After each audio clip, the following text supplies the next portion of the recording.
यूं तो महाभारत के काल में अनेक योद्धा हुए, पर गुरु द्रोणाचार्य के पुत्र अश्वत्थामा उनमें विशेष थे।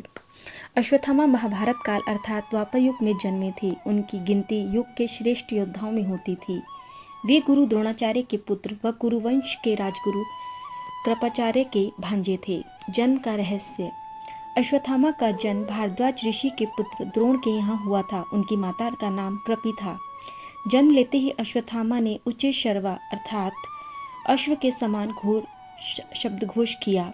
वे सभी दिशाओं व व्योम में गूंज उठा। तब आकाशवाणी हुई कि इस विशिष्ट बालक का नाम अश्वत्थामा होगा। संघर्षपूर्ण जीवन। अश्वत्थामा के जन्म लेते ही द्रोण की आर्थिक स्थिति गिरती चली गई। घर में कुछ भी खाने को नहीं बचा। विपन्नता आ गई। घर में गाय तक न थी। अन्य ऋषि कुमारों को दूध पीते देखकर अश्वत्थामा चावल के आटे का घोल पीकर सभी से झूठ कहते कि मैंने दूध पी लिया है।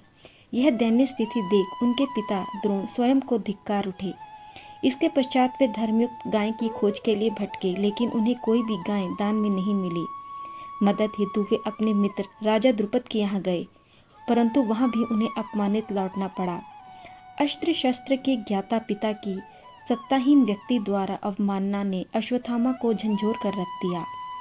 संपूर्ण विद्याओं में पारंगत अश्वत्थामा। संघर्षों की आग से निकलकर अश्वत्थामा सोना बने। महान पिता द्रोणाचार्य से उन्होंने धनुर्वेद का ज्ञान प्राप्त किया। अश्वत्थामा के ब्रह्मतेज, वीरता, धैर्य, नीति ज्ञान, शस्त्र ज्ञान के विषय में किसी को कोई संदेह नहीं था। दोनों पक्षों के महारथी उनकी शक्ति से परिचित थे। दुर्योधन के अनुसार उनके जैसा निर्भीक योद्धा कौरव पक्ष में कोई और नहीं था। जब अश्वत्थामा को मिला कल्प के अंत तक भटकने का शाप।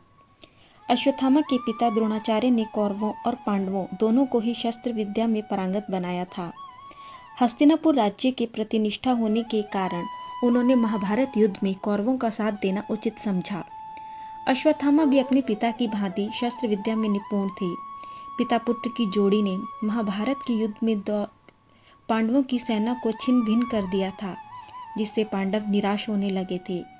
तब श्री कृष्ण ने कूटनीति से द्रोणाचार्य का वध करने के लिए कहा। इस योजना के तहत युद्ध भूमि में यह बात फैला दी गई कि अश्वत्थामा मारा गया है। जब द्रोणाचार्य ने धर्मराज युधिष्ठिर से अश्वत्थामा की मृत्यु की सत्यता जाननी चाहिए, तो युधिष्ठिर ने जवाब दिया, अश्वत्थामा हतो नरो व कुंजरो वा, अर्थात अश्वत्थामा मारा गया है, लेकिन मुझे पता नहीं कि वह नर था या हाथी। यह सुनकर गुरु द्रोणाचार्य पुत्र मोह में शस्त्र त्याग कर किम कर्तव्य विमूढ़ युद्धभूमि में बैठ गए और इसी अवसर का लाभ उठाकर पांचाल नरेश द्रुपद के पुत्र धृष्टद्युम्न ने उनका वध कर दिया। पिता की मृत्यु ने अश्वत्थामा को विचलित कर दिया।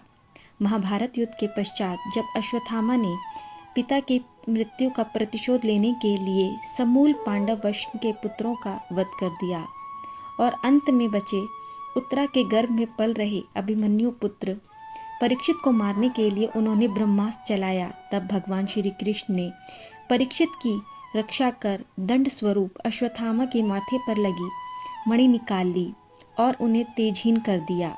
साथ ही उन्हें युगों युगों तक भटकने का शाप भी दिया। कहा जाता है कि असीरगढ़ के अलावा मध्य प्रदेश के ही जबलपुर शहर के गौरी घाट यानी नर्मदा नदी के किनारे भी अश्वत्थामा भटकते रहते हैं। स्थानीय निवासियों के अनुसार कभी कभी वे अपने मस्तक के घाव से बहते खून को रोकने के लिए हल्दी व तेल की मांग भी करते हैं।